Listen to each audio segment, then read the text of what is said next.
नमस्कार। जानिए अपनी वैक्सीन श्रृंखला में आपका स्वागत है। जैसा कि हम सब जानते हैं कि टीके मृत्यु दर और रोगों को कम करने के लिए कितने महत्वपूर्ण हैं। पिछले वीडियो में हमने बताया था कि अधिकांश टीके इंट्रामस्कुलर इंजेक्शन द्वारा मांसपेशी में दिए जाते हैं और कई बार टीके देने के दौरान और बाद में दर्द, बुखार, सूजन इत्यादि हो सकता है। पेरेंट्स अक्सर इस पेन को लेकर चिंतित रहते हैं और कई बार हमसे पेनलेस वैक्सीन के बारे में सवाल करते हैं। आज हम चर्चा करेंगे कि क्या होते हैं ये पेनलेस वैक्सीन, क्या ये वाकई पेनलेस होते हैं और पारंपरिक टीकों में और इनमें क्या अंतर होता है। सबसे पहली बात कि पेनलेस वैक्सीन शब्द का प्रयोग डीपीटी यानी डिप्थीरिया, पर्ट्यूसिस, टेटनस या डीपीटी युक्त कॉम्बिनेशन वैक्सीन जैसे पेंटावैक, पेंटाक्सिम, हेक्साक्सिम इत्यादि के संदर्भ में किया जाता है। ये टीके आपके बच्चे को 6, 10 और 14 हफ्ते पर दिए जाते हैं।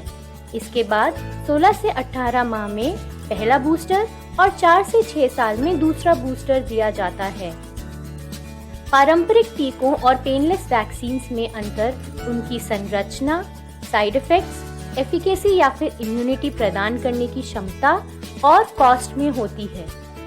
दोनों प्रकार की वैक्सीन की कॉम्पोजिशन या फिर संरचना में अंतर पी यानी पर्ट्यूसिस कंपोनेंट की वजह से होता है।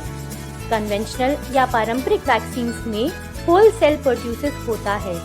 इनमें पूरे कीटाणु को पहले हीट या केमिकल्स द्वारा निष्क्रिय किया जाता है और फिर इसका प्रयोग वैक्सीन में किया जाता है।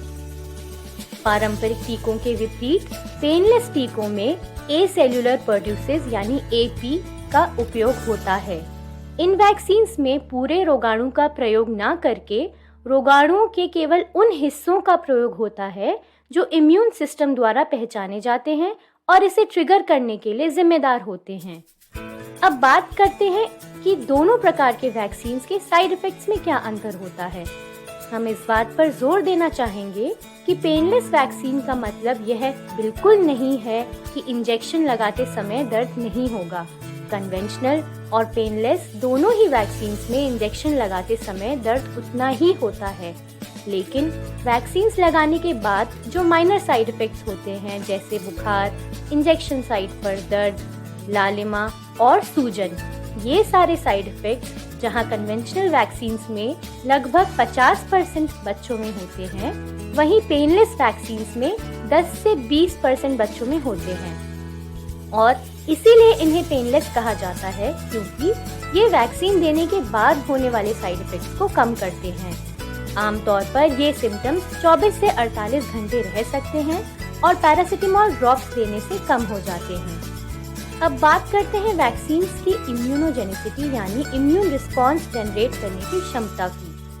पारंपरिक वैक्सीन ज्यादा स्ट्रॉन्ग रिस्पॉन्स जनरेट करते हैं और लंबे समय के लिए पर्ट्यूसिस रोग से सुरक्षित रखते हैं। पारंपरिक वैक्सीन के कंपैरिजन में पेनलेस वैक्सीन का इम्यून रिस्पॉन्स पहले साल में तो लगभग उतना ही होता है, परंतु इन टीकों द्वारा प्रदान की गई इम्यूनिटी तेजी से कम हो जाती है और लंबे समय तक नहीं रहती। होल सेल पर्ट्यूसिस वैक्सीन निश्चित रूप से इम्यूनिटी और सुरक्षा अवधि के मामले में पेनलेस वैक्सीन से बेहतर है। कॉस्ट की बात करें तो conventional whole cell vaccine government hospitals में नेशनल इम्यूनाइजेशन शेड्यूल के अंतर्गत मुफ्त में दी जाती है और प्राइवेट हॉस्पिटल्स में इसकी कॉस्ट लगभग 500 से 1000 रुपए के बीच होती है। इसके विपरीत पेनलेस वैक्सीन महंगी होती हैं और 2000 से 5000 के बीच इनकी कॉस्ट पड़ती है। पेनलेस वैक्सीन गवर्नमेंट हॉस्पिटल्स में नहीं दी जाती। संक्षेप में पेनलेस वैक्सीन से माइनर साइड इफेक्ट्स कम होते हैं, लेकिन पारंपरिक होल सेल वैक्सीन बेहतर और लंबे समय तक के लिए इम्यूनिटी प्रदान करती है और सस्ती भी होती है। अगर पेरेंट्स साइड इफेक्ट्स को लेकर चिंतित हैं तो वे पेनलेस वैक्सीन के लिए ऑप्ट कर सकते हैं, लेकिन इन सब बातों को ध्यान में रखते हुए और अपने डॉक्टर से डिस्कस करके।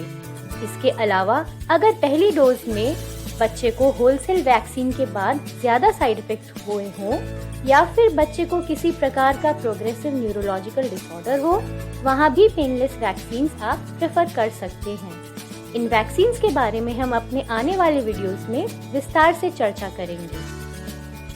वैक्सीनेशन के दौरान और बाद में दर्द और साइड इफेक्ट्स होना स्वाभाविक है। हालांकि कुछ तरीके हैं जिनसे टीके का दर्द थोड़ा कम और वैक्सीनेशन का अनुभव बेहतर हो सकता है। सबसे पहले टीका लगवाते दौरान बच्चे को अपनी गोद में इस तरह संभालकर प्यार से पकड़ें। ऐसा करने से बच्चा टीका लगवाते वक्त हिलता नहीं है और साथ ही बच्चे को आश्वासन भी रहता है। इसके अतिरिक्त बच्चे को स्वेडलिंग और स्तनपान के माध्यम से शांत किया जा सकता है। बच्चे का ध्यान भटकाने की कोशिश करें, उसका पसंदीदा खिलौना दें, बच्चे के साथ बात करें, देखकर मुस्कुराएं, गाना गाएं या कोई कहानी सुनाएं। इसे डिस्ट्रैक्शन टेक्निक कहते हैं। बड़े बच्चों में दर्द में आराम दिलाने के लिए ब्लो आउट टेक्निक यूज करें, यानी अपने बच्चे के साथ लंबी गहरी सांस लें और सांस छोड़ते वक्त उसे कहें कि दर्द उसके शरीर से बाहर जा रहा है। दर्द निवारक स्प्रे या ऑइंटमेंट जैसे कि एमला या प्रिलॉक्स के बारे में अपने डॉक्टर से सलाह करें। ये दवा आमतौर पर वैक्सीनेशन के 1 घंटे पहले इंजेक्शन साइट पर लगानी होती है, इसलिए अपने डॉक्टर से पहले ही इसके बारे में डिस्कस कर लें। सूजन और दर्द कम करने के लिए टीके वाली जगह पर ठंडे नम कपड़े का उपयोग करें। बुखार और दर्द के लिए डॉक्टर द्वारा प्रिस्क्राइब्ड पैरासिटामोल या कालपॉल ड्रॉप्स का उपयोग करें। आगे आने वाले दिनों में हम बच्चों में दिए जाने वाले टीकों और उनसे संबंधित विषयों के बारे में विस्तार से चर्चा करेंगे। तब तक के लिए याद रहे, टीके सुरक्षित रखें, सिर्फ आपको नहीं, आपके परिवार को भी, आपके समाज को भी। कैसे, ये जानने के लिए मिलते हैं थर्सडे को रात 9:30 बजे। तब तक के लिए स्वस्थ रहें, सुरक्षित रहें।